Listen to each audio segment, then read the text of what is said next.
Good morning students.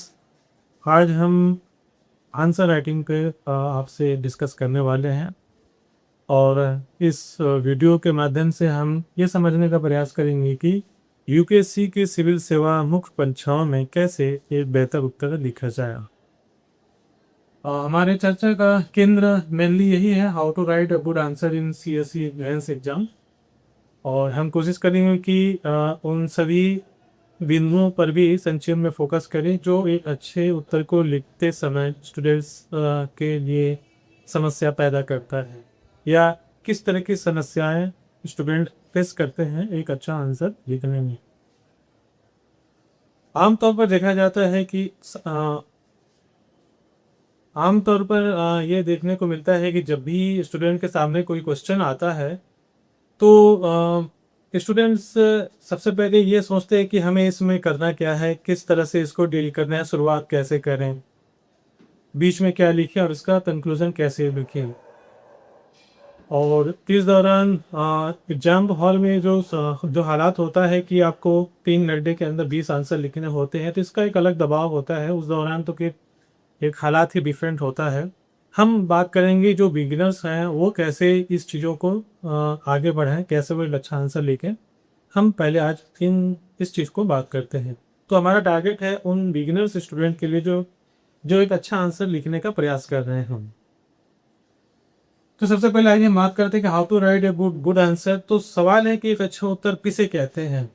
बहुत संक्षिप्त आप समझिए कि एक अच्छा उत्तर का मतलब होता है जो प्रश्न की पूरी मांग को ठीक समझे और समझकर जो भी शब्द सीमा दी हुई है, आमतौर पर 150 से लेकर 200 या 250 तक यूकेसी में शब्द सीमा होती है, उस शब्द सीमा के भीतर अपनी सारी बातों को लिखना, यही एक गुड आंसर या अच्छे उत्तर का पैमाना होता है। इसमें हमें 3 चीज़ों को ध्यान में रखना होता है जिसे हम आमतौर पर आंसर फ्रेमिंग कहते हैं या उत्तर की संरचना कहते हैं। एक अच्छे उत्तर में 3 चीज़ें होनी चाहिए, जिससे सबसे पहले आप ये समझ लीजिए कि इसका एक परिचय होना चाहिए।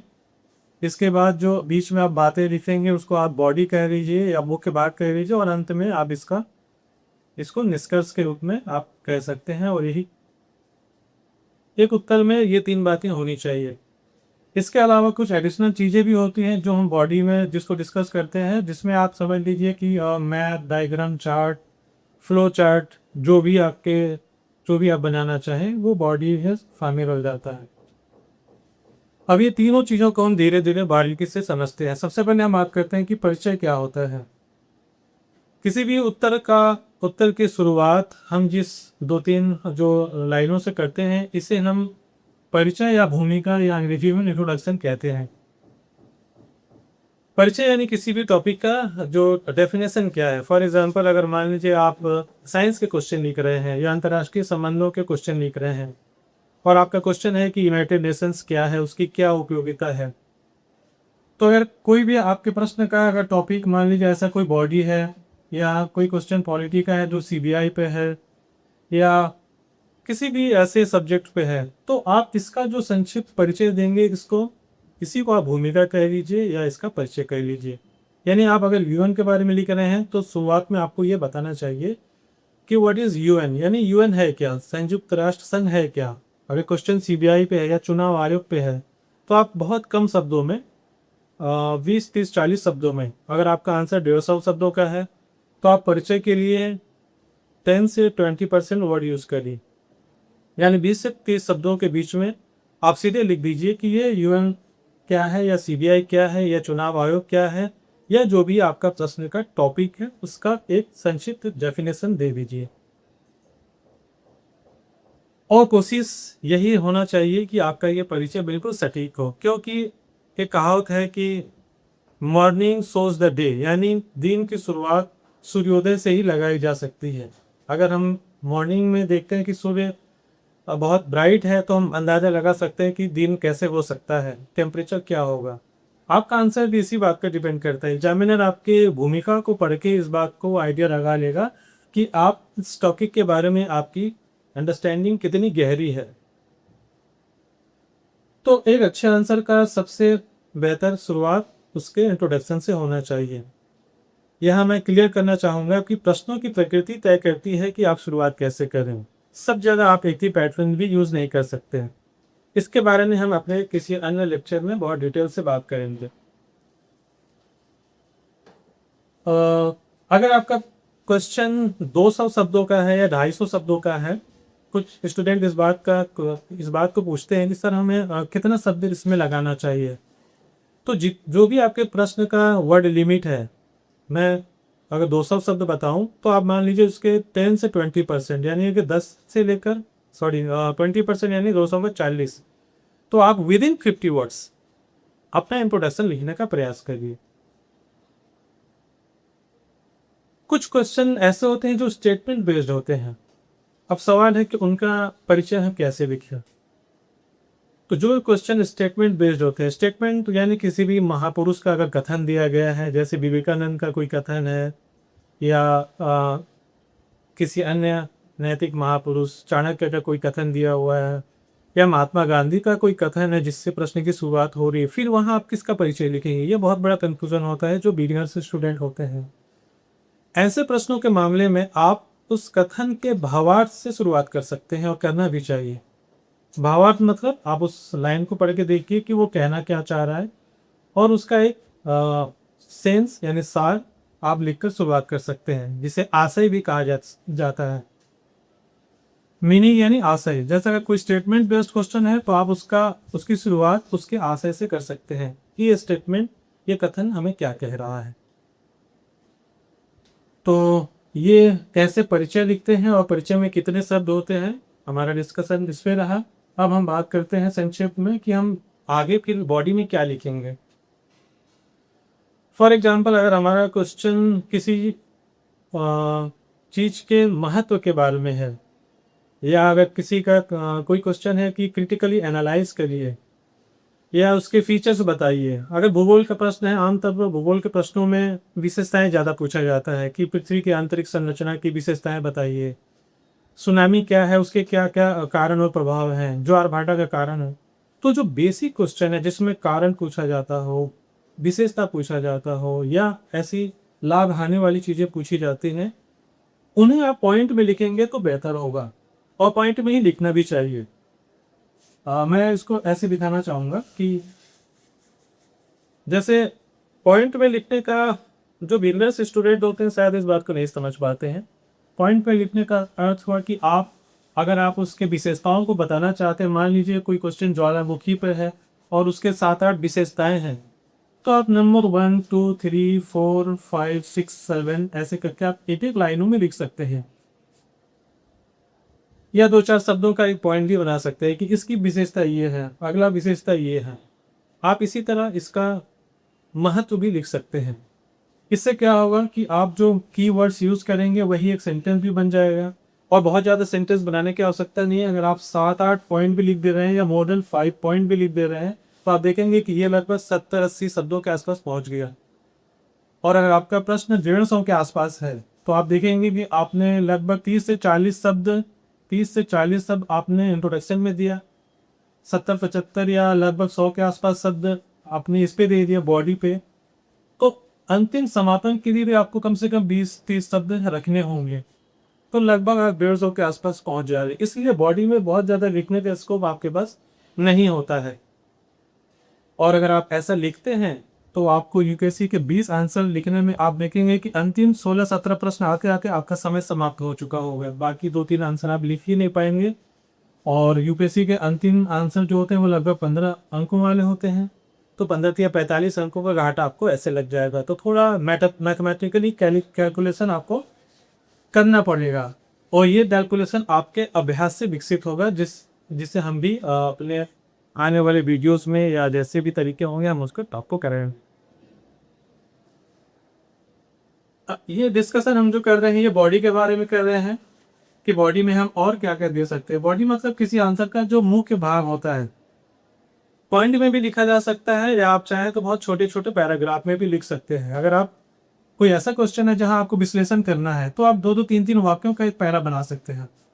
3-4 पैरा में ही आपका आंसर ये कंप्लीट भी हो जाएगा और बहुत अच्छा लगेगा।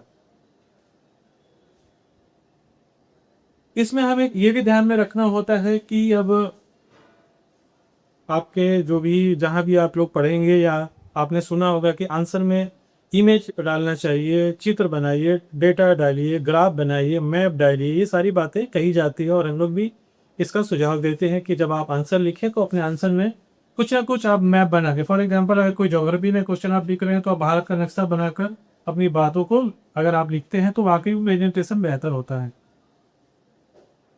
ये जल्दीबाजी में बनाया गया चित्र है, थोड़ा सा सटीकता की कमी है, हालांकि मैं इसे अब ठीक कर देता हूँ।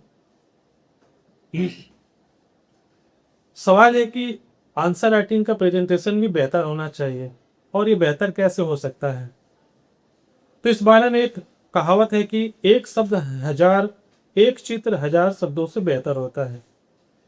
अगर आप अपने आंसर को, मान लीजिए आपके पास समय का अभाव हो गया और आपने चित्र बताकर नक्सलवाद के बारे में आपने ऐसा एक रेड कॉरिडोर बना दिया और इसके समर्थन में आपने 3-4 बातें लिख दी, तो भी आपका एग्जामिनर इवैल्यूएटर इस बात को समझ जाएगा कि आपको इस टॉपिक के बारे में ठीक ठाक जानकारी है, और हो सकता है कि समय अभाव के कारण आपने पूरी बातें नहीं लिख पाए, लेकिन आपने अपने प्रस्तुतिकरण के माध्यम से वो बता दिया जो आपके क्वेश्चन में पूछा जाना था, पूछा गया था, जो रिक्वायरमेंट था।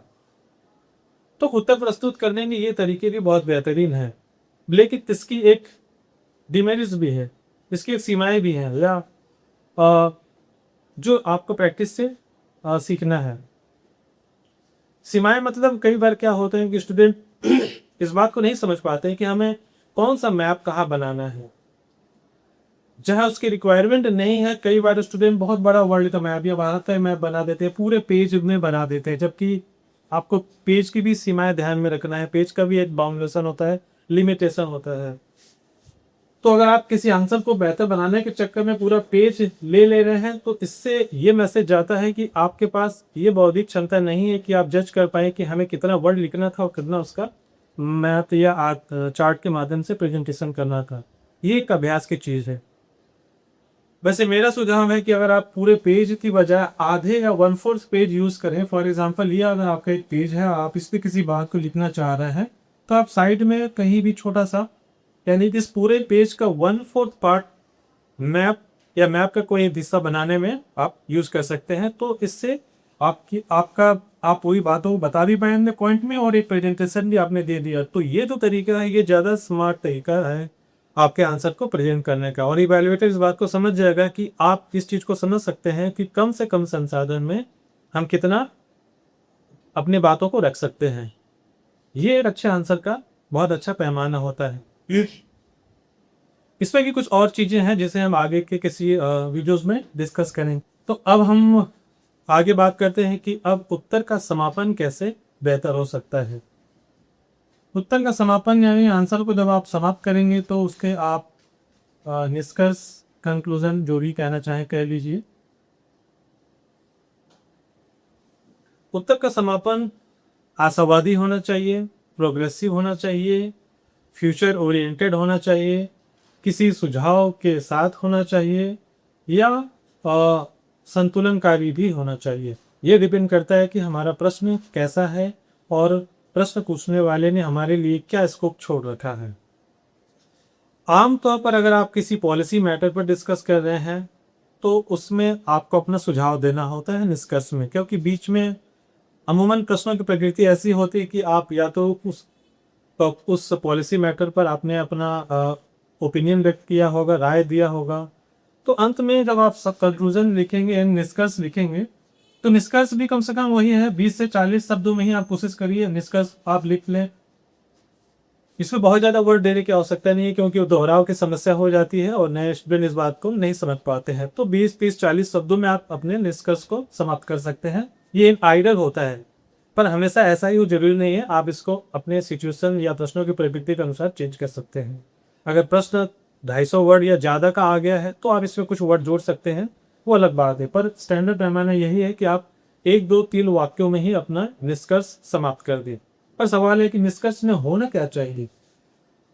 तो ये एक इम्पोर्टेंट चीज़ है कि इसमें क्या होना चाहिए। जैसे कि अभी मैं बताया कि आप अगर किसी ऐसे मुद्दे पर पक्ष और विपक्ष की बातों को डिस्कस कर रहे हैं, अगर आपने बॉडी में किसी जुडिशियल मैटर पे या किसी पॉलिसी मैटर पे या किसी ऐसे मुद्दे पर जैसे नक्सलवाद के समस्या और कारण पर आपने अगर आलोचनात्मक टिप्पणी वगैरह की है, तो फाइनली आप ये बताइए कि अब होना क्या चाहिए, what is the way forward से कहते हैं। तो निष्कर्ष में आप ये भी बता सकते हैं कि आगे क्या हो सकता है। जैसे आगे एक दो बात बता दीजिए कि आगे हम ये भी कर सकते हैं, या अगर ऐसे किया जाए तो इस समस्या का त्वरित समाधान हो सकता है। निष्कर्ष में यही बातों को लिखा जाता है। अगर आपके पास ये स्कोप नहीं है कि आगे आप कोई सुझाव दें, तो एक संतुलनकारी निष्कर्ष लिख दीजिए कि सारी बातें ठीक हैं और बेहतर समाज, बेहतर भारत या बेहतर चीज़ों को कैसे हम बेहतर बना सकते हैं, ये बातें भी आप निष्कर्ष में लिखकर और अपने उत्तर को समाप्त कर सकते हैं। यहाँ एक चीज़ ध्यान में रखना है, कई बार स्टूडेंट्स निष्कर्ष को भी पॉइंट में लिख देते हैं, यानी 3 बातें उन्होंने क्या की, 3 तरह से ऐसे पॉइंट में लिख दी। ये गलत तो नहीं है, पर ऐसे तरीके से बचने का हम सुझाव देंगे, क्योंकि आंसर जो आपका निष्कर्ष होता है वो आप 2 से 3 लाइनों में ऐसे रनिंग में समाप्त कर दे तो ही ज़्यादा बेहतर है। मोस्ट ऑफ द स्टूडेंट ऐसे ही लिखते हैं, पर कुछ स्टूडेंटों ने हमने देखा है कि वो उस निष्कर्ष में भी 3-4 पॉइंट बना देते हैं। तो ऐसे इस तरह के निष्कर्ष लिखने से आप बचें और एक छोटा सा पैराग्राफ ही बना दें, तो ये आपका निष्कर्ष फाइनली समाप्त हो जाएगा। तो स्टूडेंट्स, ये हमारा पूरा video how to write a good answer पर आधारित था, जिसमें हमने मोटे मोटे तौर पर यह समझाने का प्रयास किया कि कैसे आप शुरुआत करें, बॉडी में कैसे चीज़ों को प्रेजेंट करें और फाइनली कंक्लूजन में आप कितने शब्दों में निष्कर्ष को लिखें, बीच में क्या क्या डालें। मुझे उम्मीद है कि हमारा ये टॉपिक आपको अच्छा लगा होगा। अगर आप इस बारे में आपके कोई डाउट है, कोई क्वेश्चन है, तो हमारे कमेंट बॉक्स में डालिए या आप हमारे दिए गए नंबर पर कॉन्टैक्ट भी कर सकते हैं। आपके सुझावों का स्वागत रहेगा। Thank you very much.